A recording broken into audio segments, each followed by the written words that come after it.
Hello, good evening, good afternoon, good morning. Kung sino man ang nakakapanood ng tinatama ng aking pagbati, yes po. I-share ko lang po ang K1 visa journey po namin ng aking fiancé na hanggang ngayon wala pang progress yung aming request from USCIS. Yes, still receive pa rin po siya. October filer po kami, October 26, 2025. Ano na ngayon? January 26, 2026. 3 months na. Nakalagay doon 90 days. Pero sabi nila it takes longer naman kasi daw yung iba. Mostly daw ata. Parang ganun. Pero sige lang, pray lang tayo. Yan ang nakaano pa lang is kung hinihintay namin kung approve ba, RFP pa, RFE, diba? Or denied, reject, ay nako, syempre approve. Kung hindi man approve, RFE na lang. Diba? Yan i-share ko lang. First time kong mag-vlog ng journey namin, sabi ng fiancé ko, para daw makapag-share sa iba na kagaya namin na nagpa-process ng K1 visa. Yun po. Tawag dito. Lalo na, iba-iba tayo ng ng case ng pag-a-apply ng K1 visa. Like ako, single, siya, divorce, tapos ako, halimbawa, kumuha ako ng NBI at saka police, manggagaling pa yun ng Dubai. So, hindi pa natin alam kung ano ang mga gagawin. Kaya wala akong ini idea kung paano talaga kasi DIY lang kami. Yes po, DIY. Wala tayong pambayad ng mga pang-abogado na yan. Yes. Hindi po mayaman ang ating fiancé, kapwa lang din natin nagtatrabaho. Opo. So, yun po. Hintay-hintay na lang po tayo. Pinagdarasal ko, kung hindi man siya ma-approve, RFA. For sure, RFA. Yes, kasi yung, syempre mauuna siya ang unang siya ang unang nagpas ng niya, ng mga dokumento niya doon sa US. Yes, hinihintay na lang po namin yung kung ano ang magiging hatol ng USCIS sa aming request. Yes, ang kanyang I-129F. Yan po. 3 months na siya. Sa mga kasabayan ko dyan, yung mga naaprubahan niya, congratulations po sa inyo. Pero mabilis talaga yata pag pag both single talaga, as in walang hindi divorce, pareha silang sabihin na lang natin binata at dalaga. Yes, para mas mabilis silang naaprubahan.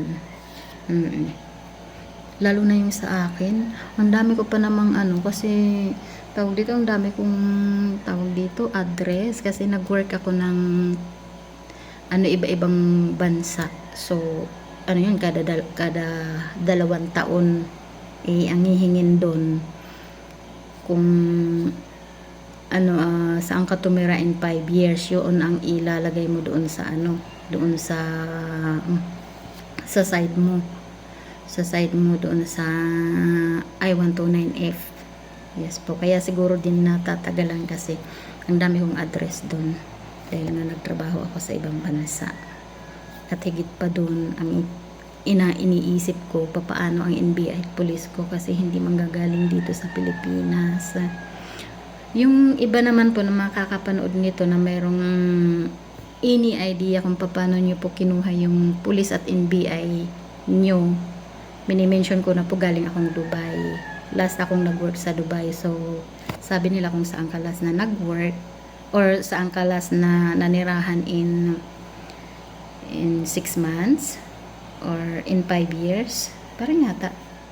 Hindi ko lang sure. Pero kung saan ang last na na tawag dito dito na bansa ikaw nagtrabaho, nagstay ng 6 months, doon manggagaling ang pulis at hindi, I think ano lang, pulis, sa akin pulis, oo, pulis, manggagaling sa Dubai. Wala akong any idea about that. Kaya kung sino man po yung makakapanood ng video na to, please share po kung paano kayo kumuha ng inyong police or NBI sa UAE po. Yes po. Yun. Pray lang tayo sa mga kasabayan ko naman po na hindi pa na a-approve. Mag-pray lang tayo.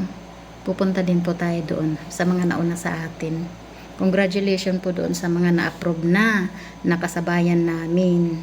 For sure, mayroon nang na-approve ng mga kasabayan namin sa aming K1 visa.